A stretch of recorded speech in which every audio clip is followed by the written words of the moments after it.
со Маријан Николовски на радио Слободна Македонија.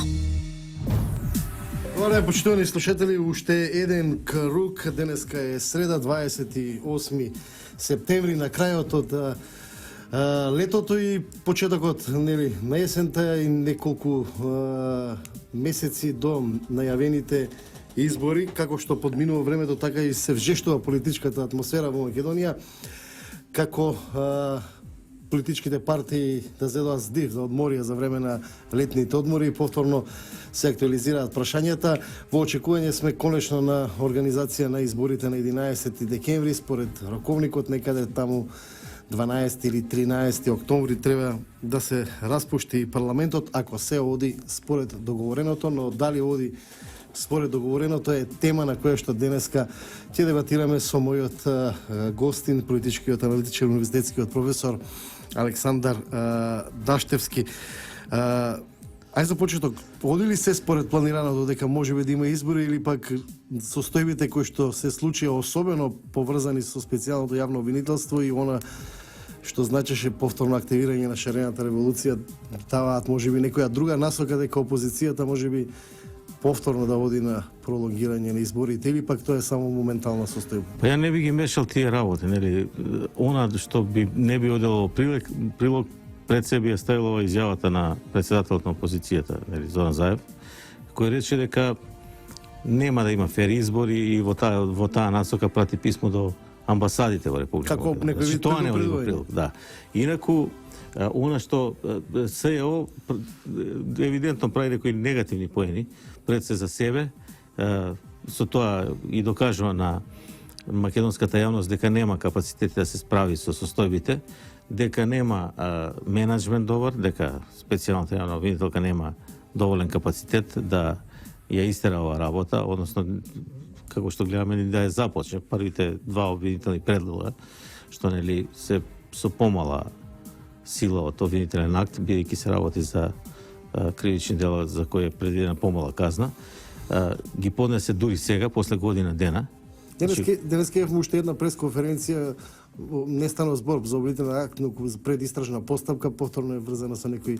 Не знам дали успеавте да ги проследите информациите, меѓутоа Не сум успел, бидејќи се бале други поврзани со економски криминал. Меѓутоа како и да е прашањето пак не се врзува со покренување обвинение, туку предистражна постапка. Мислите дека тешко му оди на СЈО да собере доказен материјал или пак овој моменти на такво тактизирање со јавни пресконференции во предистражна постапка посочување како во некоја функција на политички контекст го ставате или? Само сакам да допрецизирам некои работи што рековте за изборите.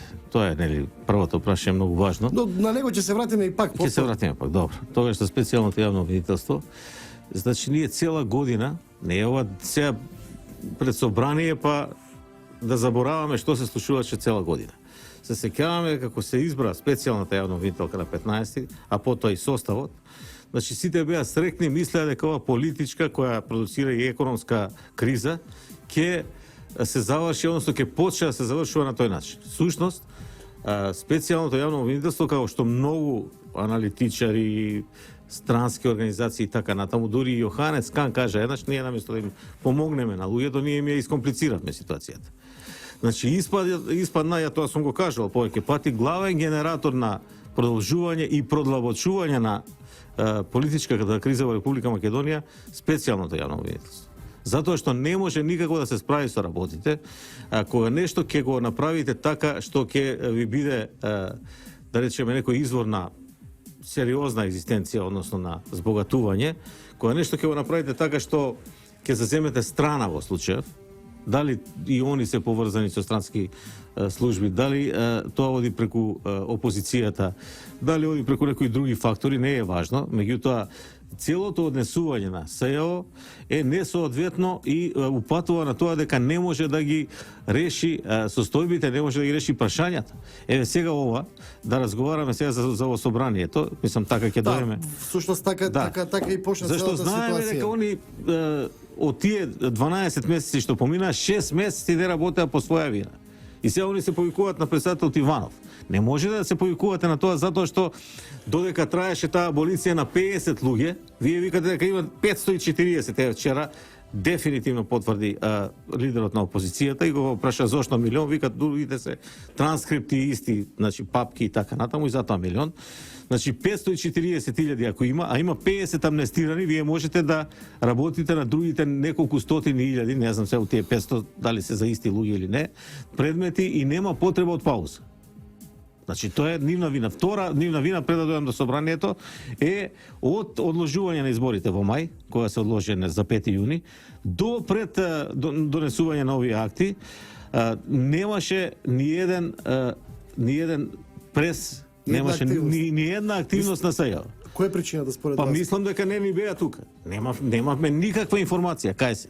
Затоа што ако вие примате 3000 евра или карикирам уште 3000 се си доделиле, што е спротивно на законот, бидејќи законот вика дека платата на специјалниот јавен обвинител треба да биде закон за специјално јавно обвинителство. 10 пати повисоко од платата на републичкиот јавен обвинител. Значи тоа е дупло повеќе од тоа што е предвидено во законот. И затоа не се елаборира сега во собрание што беше седницата. Меѓутоа да не заборавиме што му претходеше на тоа. На тоа му претходеше едно интервју што нешто понедостоинствено ние не сме виделе до сега во Република Македонија. Вие сте новинар, кажете дали нешто такво сме виделе ние во 25 години, зависно 26 колку слаја.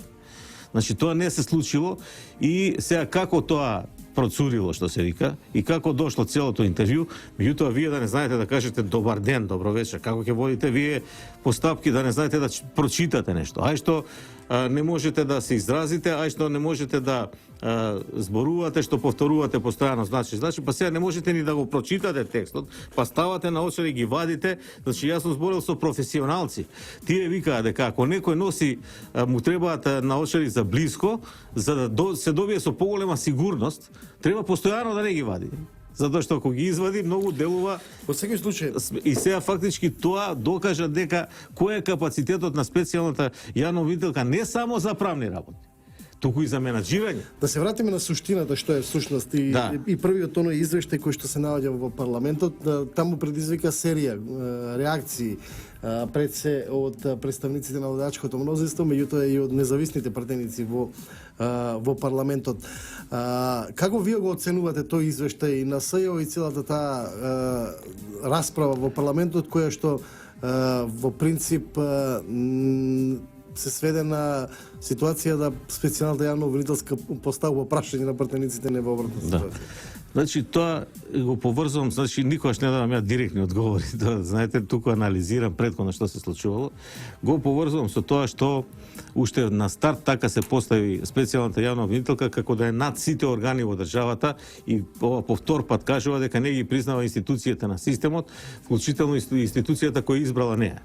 Тоа е недозволиво во една држава, а инаку го имаме законот за специјалното обвинителство и членот главата 7 објаснува за одговорност на специјалната јавна обвинителка и вика дека таа одговара пред собранието, поднесува 6-месечен извештај, должна е да го брани и пред советот на јавни обвинители.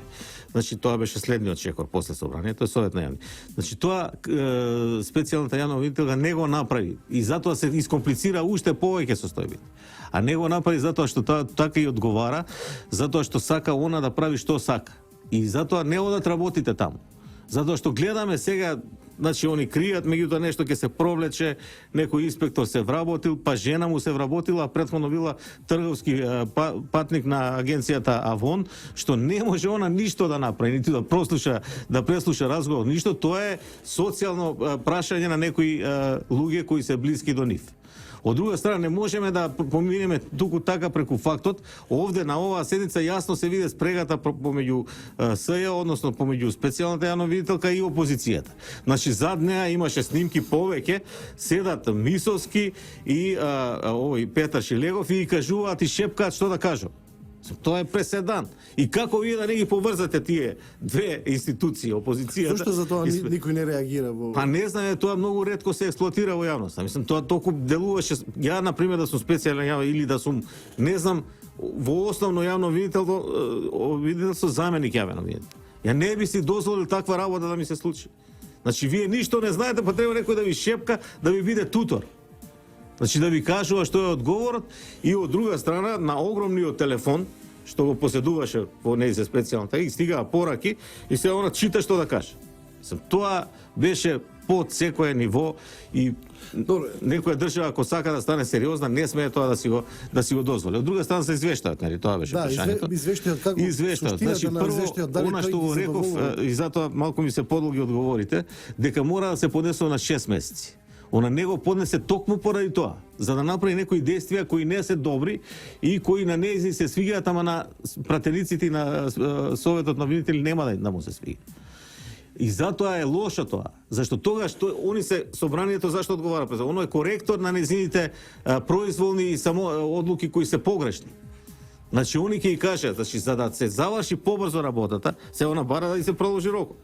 Ама треба да објасни зашто 6 месеци не работела, а 6 месеци работела. И зашто работи само на едни предмети, а не на други. Значи, ако она поднесеше пред 6 месеци, тогаш ќе видеше она дека мора да избере квалитетен тим, дека и треба време. Она отиде во Советот на јавни обвинители, во кој според законот пишува дека одговара и поднесува извештај и рече јавише овде не доаѓам, што сакате прави.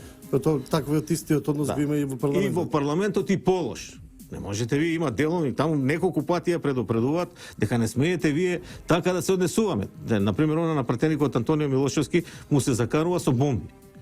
А тоа е забрането за други, камо ли па да го прави јавното обвинителство и кога го слушам вашиот глас, како што го слушам во бомбите. Тоа е навреда.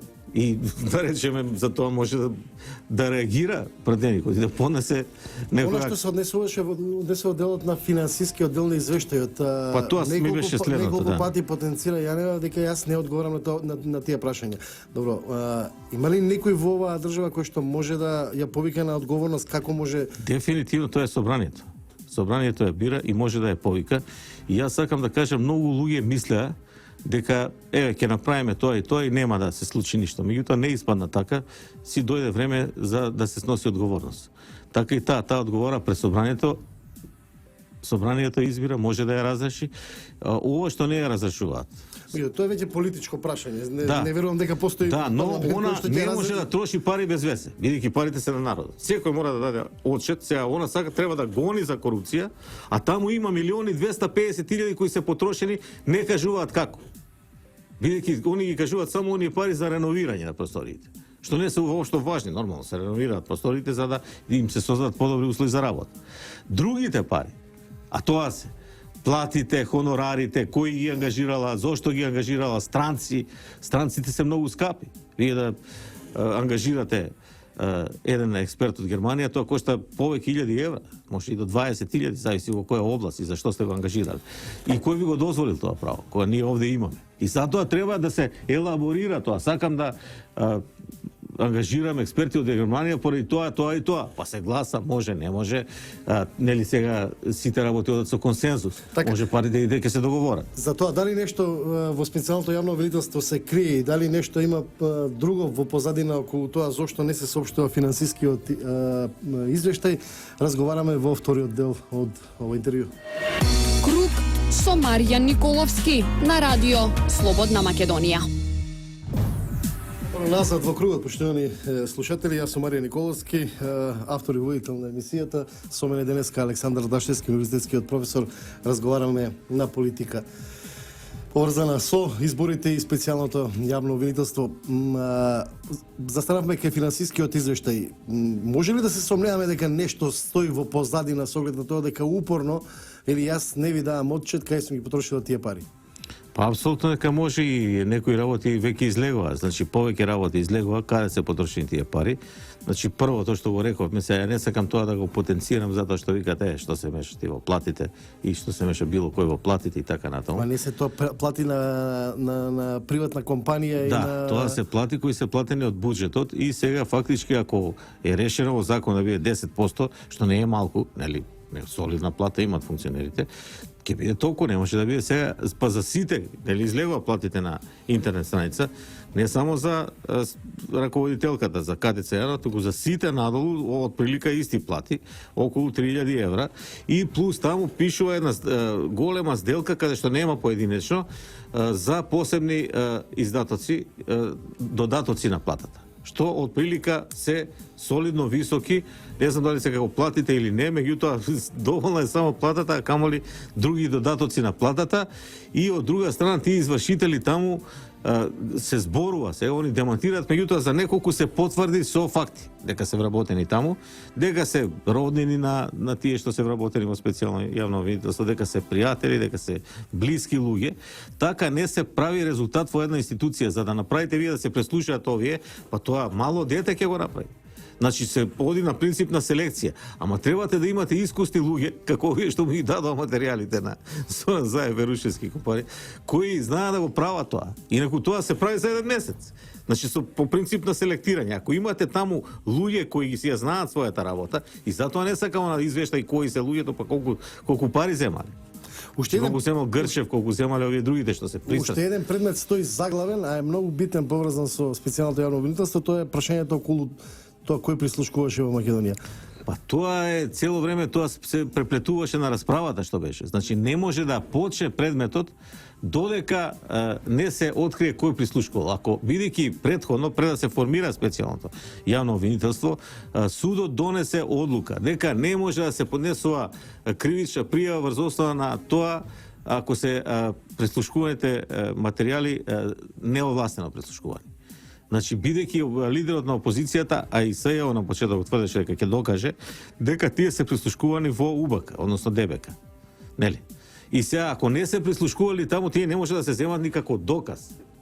Затоа толку упорно се оди со оној предмет тврдина, затоа што смета дека таа опрема е уништена. Ја претпоставам дека е уништена старата. Без разлика дали е прислушкувани во УБК, ако не е овластено. Ако не е овластено прислушкување, значи, злоупотреба на системот. Злоупотреба на систем. Најверојатно ние знаеме дека нели сечени, лепани, монтирани, видовме на интервјуто како се прави тоа, пошто 2 години на Македонија. Една друга ситуација која што е многу интересна, деновиве се појавуваат многу аудио снимки во јавноста поврзани со албански политички фактори во државата, од не знам структури кои што веројатно за сега не знам дали на некому се познати.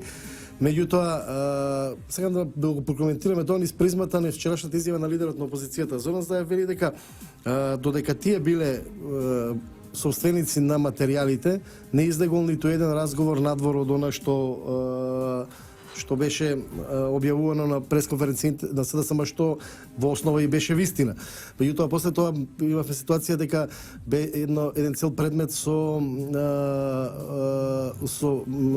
чауши, со работници кај Зоран Божиновски беа пронајдени такви материјали. И сега вели, ако Зоран Заев ги предал материјалите во СЈО, дали тоа значи дека излегуваат преку СЈО материјалите? Па видите сега, значи, тоа прво кога ќе кажете нешто мора да размислите. Јас стварно сум изненаден од постапките, пошто на почетокот тој многу убедливо и самоуверено делуваше. Што вели, ја ги имав, немаше излегува. Сега се на друго место. Како немало, имаше, како немало. Прво кога ги дадоа материјалите, нели беше обврска на обвинителството, дали преку хакери, како ќе биде, како што беше обврска на ДИК да ги опрочисти избирачкиот список, за кој сега гледаме дека бил и добар. Значи, така беше обврска на специјално да ги тргне сите од прислушување. Тоа нема никаде во свет. Значи, дури да има и материјали, тоа веднаш стануваат предмет на судска постапка. Така беше во Турција, така беше во Германија, така во САЩ. Може ли некој сега да го исконтролира? Тој процес очигледно дека е вон контрола. Ако не друго, барем треба да проба СЈО да го исконтролира, затоа што може да се создадат нови проблеми. Еве сега гледаме ова што го предлага специјалната јавна обвинителка да се продолжи рокот неограничено. Тоа значи од друга страна друга правна несигурност, што ако има 500.000 разговори, тоа е, например, сигурно една половина од населението во Македонија било. И вие ако сака да се справите политички, вие се викате да ќе покрием предмет против некој бизнисмен. И ќе му пропасите бизнис. Не е само подсправување на ваква ситуација, не се подразбира само да се сопре нелегалното објавување, иако сите објавувања беа нелегални, меѓутоа сегашното објавување не е само ситуација да се сопре, туку веројатно треба да се најде одговорност како тие материјали од СДСМ завршени на друго место. Треба ли да се бара одговорност кај некого за тоа како на црниот пазар заврши? Треба да се бара, меѓутоа сведоци сме дека не се бара. Значи све што ќе се случи имаме молк, треба специјалното обвинителство, специјално за тоа е направено. за да ги преслушува и да покренува постапки во судовите за неовластено прислушуваните материјали и во тоа спаѓа и забрана за продуцирање на тие материјали на било каква социјална мрежа, обично се на YouTube. Сите материјали што ги стави опозицијата на YouTube, сите се уште се таму. Ако отворите, вие само народ му досади, тоа видува дека има нешто сечено, лепено, монтирано, има нешто што не држи, затоа што ние не очекувавме дека ќе се покрене предметот тортура. Тоа нема врска со преслушувањето резултати, овие разговори, а во предметот тортура наводно апсењето не било исправно, било примената тортура. Како се апси? Треба да го замолиме тој што го апсиме, извинете ако сакате да го апсиме. Исто и случајот со... А он во тачната има пиштол и пластична палка. Сличен е случајот и со општина Центар. Да, општина Центар, тоа е таков преседан, тоа е голема брука. Затоа што вие имате 3 скршени прозори и тоа не е намерно. Туку од удирање во зградата, бидејќи тоа е стара зграда, кои вредат 1200 денари. Па за тоа не се поведува прекршочна постапка, а камоли кривична. А од друга страна гледаме дека е тоа контрадикторно на она што го слушаме во разговорите. Нели таму шамари, кај е тоа? Тоа не постои. Значи, фактички, како да покрене суд постапка и после ќе викаат сакаме друг суд кој ќе покрене постапка. Се вели дека покрај индициите кои произлегуваат од тие разговори, поседувале и доказни материјали, материјални докази, сведочења. Сега бараат една промена на законот за заштита на сведоци. Ако опозицијата константно изминативе 10 години го критикуваше моментот дека во Македонија се судат, односно како што велат, се конструираат предмети, процеси против неистомисленици на власта врз основа на заштитени сведоци. Сега имаме на друга ситуација, дали СЈО се подготвува сите своји предмети да ги брани, односно да ги аргументира врз основа на истиот овој принцип на наводни заштитени сведоци? Значи, сега прво треба да кажеме дека СЈО сите работи што ги кажа и сите изјави што ги дадоа и не е тоа театар. Сега гледаме на Телма, на не знам Нова, на 24 дебати како треба да биде пресконференцијата, како треба да изгледаат тие, дали се добро облечени, како треба да зборат, па дали знаат да зборат, дали не знаат. Значи на СЈО пред сему е правната работа во фокусот на работењето. Не може они сега да се занимаваат со пресови. И дали сте виделе вие некој обвинителство да излезе на прес? Освен кога ќе се покрене постапка, кога ќе се докаже и така натаму. Значи, тоа не е работа на медиумски да делува, не е работа на обвинителство. Тоа се прави исклучиво, гледаме и сами, по предметите што се поднесува, до сега нема ни еден, нели тој за тетратки бил на лидерот на опозицијата со Керкам, па тој одма се елиминира, такви може да има илјадници. И така се доаѓа до тие што се има нешто или нема, а тие не се многу. Така што затоа не може да се оправдува ова и треба овие 6 месеци да се да си работат, а не да бараат продолжување на рокот. Ако преслушале 12% само, значи тие 12% им треба уште 9 години. 12% за една година, значи 100% 10 години. И сега фактички они у тие 10 години што ќе се изгуби смислата на овие преслушувања. Затоа и се даде тој рок од година и пол дена. Меѓутоа прашањето им беше со оглед на тоа како што вела дека нели бараат изменење законот за заштитени сведоци. Дали сметате дека нивните предмети ќе се базираат исклучиво на тој основ, тоа веројатносно недостаток на материјални докази, вие барате Апсолутно, тоа го видовме повеќе пати. Значи имаше луѓе што се жалеа дека им се заканувале истражители, тие се истражителици или од МВР или од обвинителство. Дека им се заканувале со дека ќе им се случи нешто по животот, па дека им нуделе повисоки работни места за да бидат заштитени сведоци, за да кажат нешто што не било. Значи тоа е еден невиден реваншизам. Ние ако имаме во обвинителството и во судството неколку политички предмети што ги третираат како политички. Видевме ние дека не се тие политички. Во Монструм случајот Заев не извади материјали. Во случајот за видовме и за Љубе Бошковски што извади, значи видовме дека се земале пари, дека не е тоа баш политички. И икс други такви случаи, значи они идат директно на она што се вика монтиран политички процес, меѓутоа проблемот е што немаат докази. Знаеме дека разговорот прислушкуван сам по себе не може да биде доказ. Па барем да е видео материјал, го гледаме она 1 евро за вицето, 1 евро за црквата, тоа го гледаме. Меѓутоа ова се слуша и видовме што значи монтажа при интервјуто. Дека може многу лесно да се намонтира. Дури и Милчо Манчевски, нели, режисерот, познат режисер, меѓутоа падна на тоа прашање, вика не може тоа да се направи така, меѓутоа сега гледаме во интервјуто дека можело. Затоа што од 36 минути се намонтирале едва и 10 минути кои и тие 10 не беа како што треба. Значи во овие разговори баш поради тоа не може да бидат. Бидејќи не се гледа ништо, само се слуша, а дали е тоа точно треба да се докаже. И треба други докази. Од ова што го гледаме, например, како ќе покренете вие кривична постапка за овој случај со прозорците. Па тоа не може да се покрене ни прекршна постапка, многу мала е вредноста на штетата што настанала во општината, без оглед за што се работи. Од друга страна, знаеме дека црквата повика.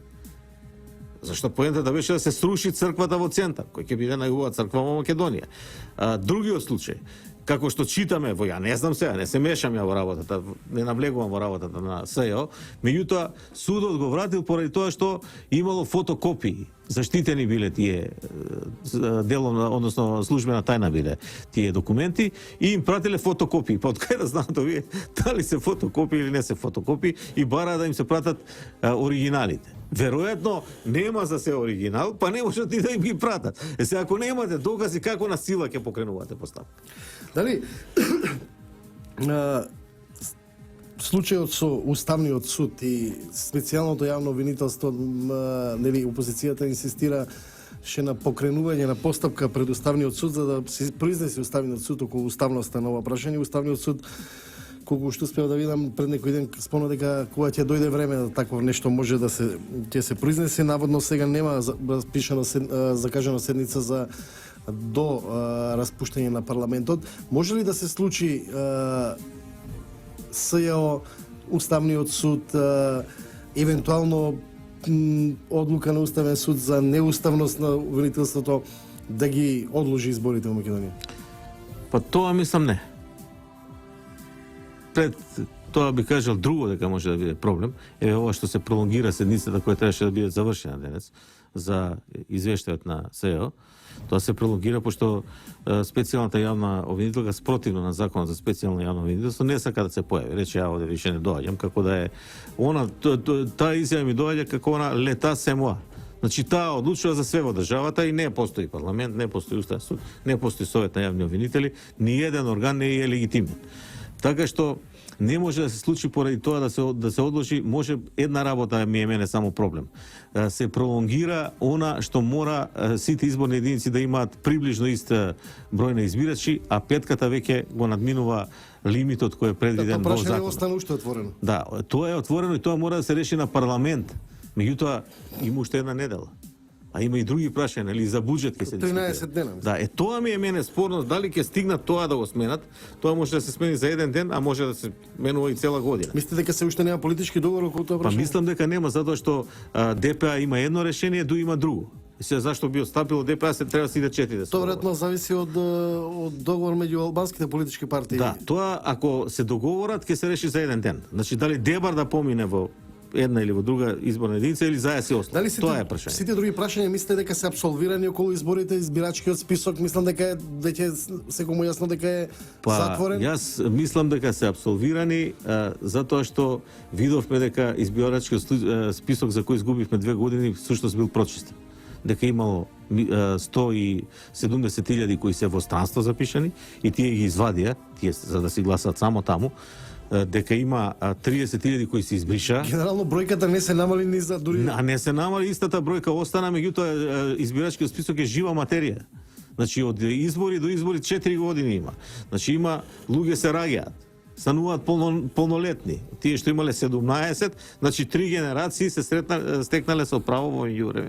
Нови наполниле 18 години и добиле право на глас. Некои луѓе починале и го изгубиле правото на глас. Некои се оцелиле и така натаму. Ако прашањето за фантомите падна во вода кој ги крадеа изборите, која ќе биде сега аргументацијата ако опозицијата ги загуби изборите? Кои фантоми ги крадат сега? Па ја мислам дека ова сега што се случува во последните недели, дека тоа не знам како да кажам сега да не употребам некој премногу силен израз, меѓутоа сметам дека опозицијата екстремно непотребно си го намали рейтингот.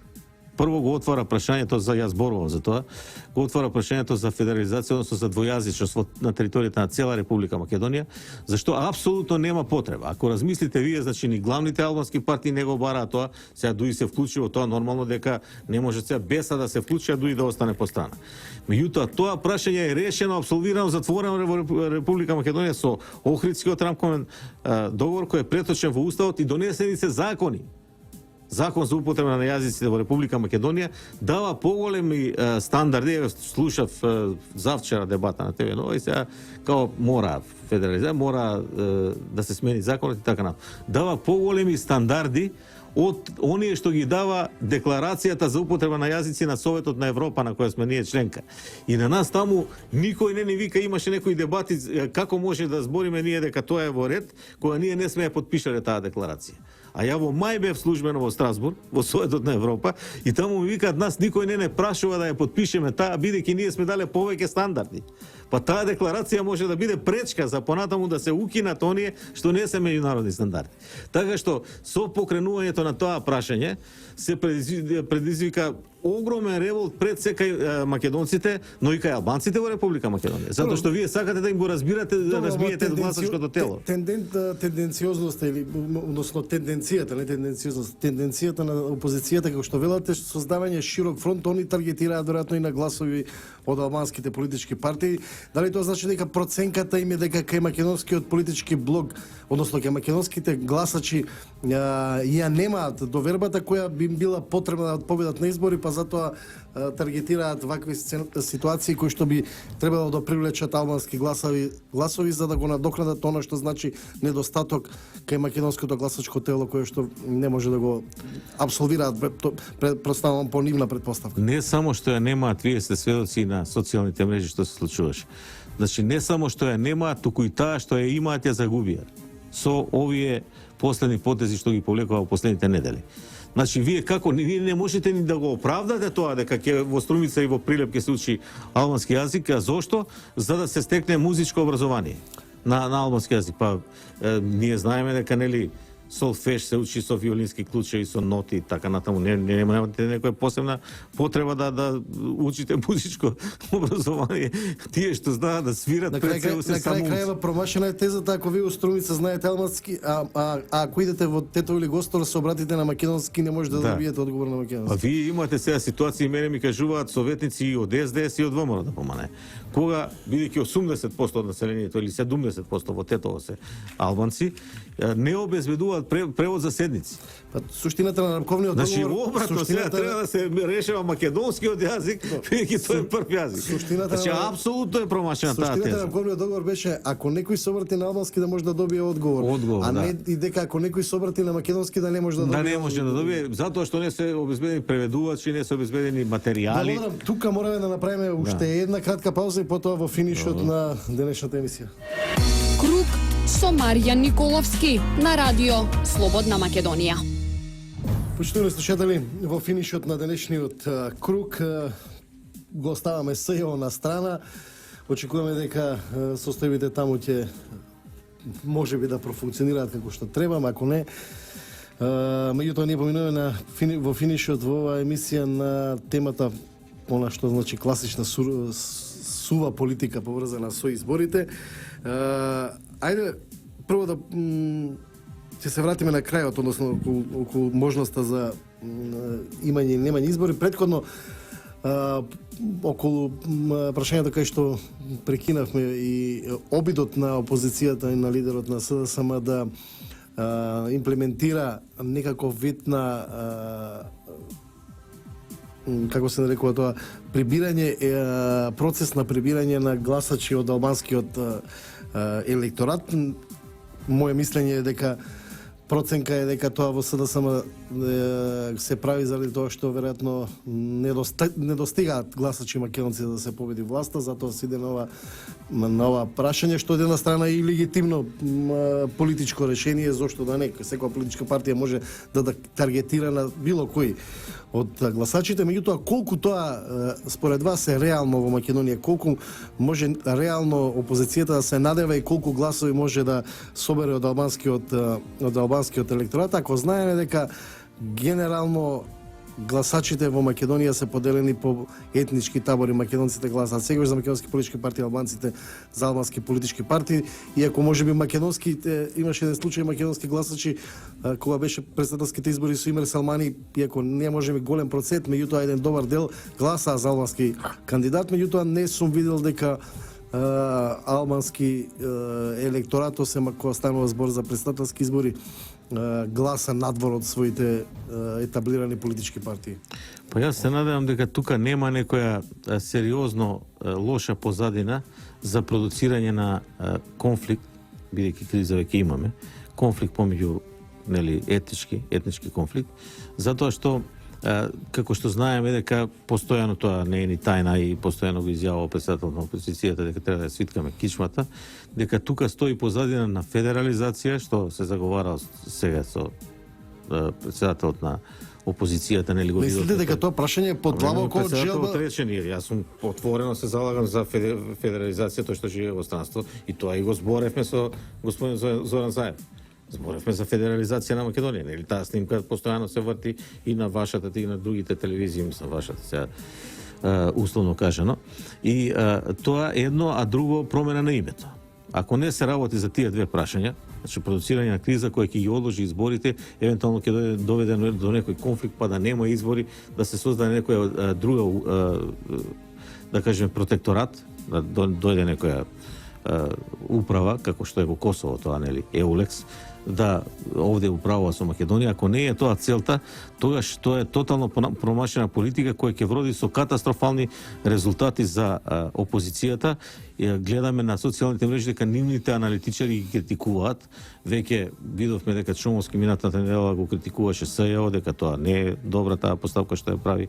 Па овие другите новинари на чело со Оливера Трајковска дефинитивно заклучија во емисијата Топ тема дека со ваквите потези опозицијата дефинитивно катастрофално го губи рейтингот и ги губи изборите со тоа. Нито тоа може би да биде сценарио за непризнавање на изборите. Па не знам дали може, меѓутоа ова како што го почнале они вака да го прават, ова ќе биде референдум, затоа што они делуваат и на македонските негативно, да не гласаат за нив, и на албанските. Албанските граѓани апсолутно нема да гласаат, еве ќе го објаснам тоа, за СДСМ, односно за опозицијата, бидејќи они се нели во блок со повеќе партии. Ако они го стават, како што викаат, на прво место во шеската Мухамед Зекири, Мухи, и ако го стават, еве река го стават и Едмот Адеми, тоа се двајца. Дуи става 20 луѓе, албанци, кои се влијателни во своите средини, ДПА става 20. И од прилика Дуи остварува во шеската над 10, ДПА освојува 5-6, така што тие луѓе после стануваат вице-премиери, стануваат министри, пратеници, подпредседатели на собрание, добиваат значени функции како албанците да гласат против самите себе и да ги изгубат сите оние позиции со кои сега тие имаат најголемо влијание пред се во албанскиот електорат. Значи нема никаква логика сите да гласаат за Мухи Зекири, бидејќи Мухи Зекири, иако потекнува од таму, не ни живее таму. А овие се луѓе што потекнуваат од таа средина, нели на првите 2-3 места се ставаат раководни на луѓе на партијата, а понатаму се влијателни луѓе во тие средини. И сега вие очекувате некој поради тоа што е Мухи ја води листата да гласа за него. Тоа нема шанса. И тоа не само тоа, него гледаме дека се повеќе гласачи македонци се зголемува, ако се сеќавате, 5 освои во шеската на последните избори.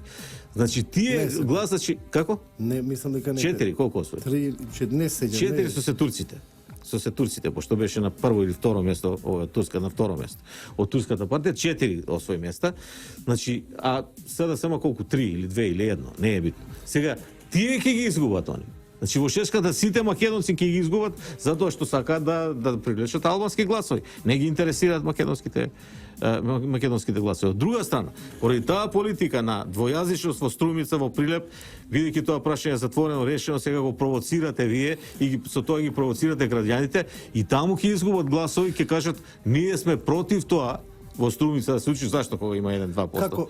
Кога ќе И ние ќе гласаме против. Кој ќе се Зашто ќе биде референдум. Кој ќе се земат сите овие ситуации како аргументи од една страна, меѓутоа и анкетите на истражувањето на јавното мислење покажуваат дека сосема известен е победникот на следните избори, иако некоректно е да се преюдицира пред тие да се случат, меѓутоа анкетите и се она што како анализи го покажува дека нема да има некаква промена на политичката слика во Македонија, можеби плюс минус некој пратеник.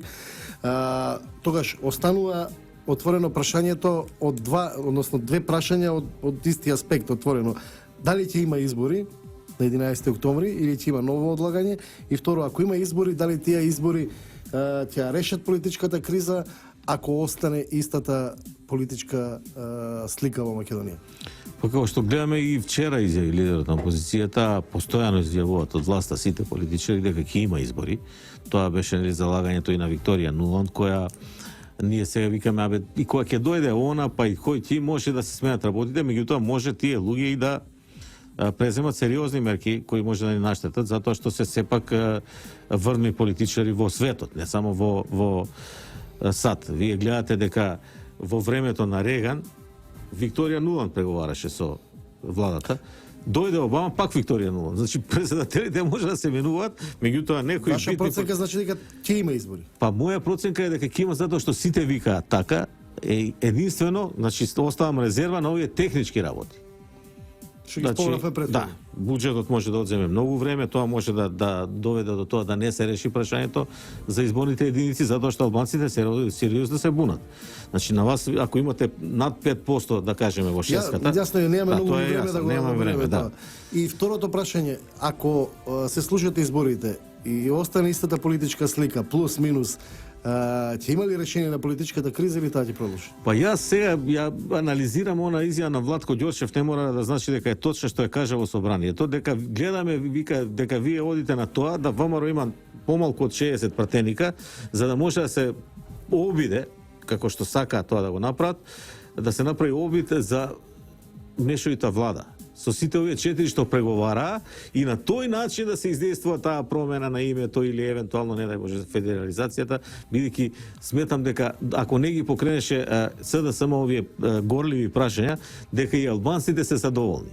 Дали тие луѓе што се сега на такви позиции може да бидат на позиции во Албанија или во некоја друга држава. Значи имаат се што им треба. Немаат потреба сега они да бараат нешто повеќе од тоа. Поради тоа сметам дека се оди на тоа да ВМРО не освои доволен број на претенции за да може ако евентуално не ќе ни една партија само да формира. Како идеја кризата ќе продолжи? Па сега ако не криза ќе биде Ја оставам можност, бидејќи викаат дека всушност во позадина е тоа на опозицијата да се спојат со локални. Па да се види дали лидерот ќе победи во Струјица или не. Следната година имаме уште еден изборен циклус, тој секој ќе биде, значи сега 2017 не очекува повторно политички турбулентна година, без разлика дали ќе има или не избори, иако тие според анализите и според анкетите нема да донесат барем промена на политичката сцена, односно слика во Македонија, дали ќе донесат промена на политичката криза е друго прашање. Господин Даштевски, јас ви благодарам што бевте гостин мој на Радио Слободна Македонија. Почитувани слушатели, емисијата Круг се емитува секоја среда од 11 до 12 часот во продукција на Радио Слободна Македонија. Јас сум Марија Николовски, уредник и водител на Круг. Имајте пријатен ден. Круг со Марија Николовски на Радио Слободна Македонија.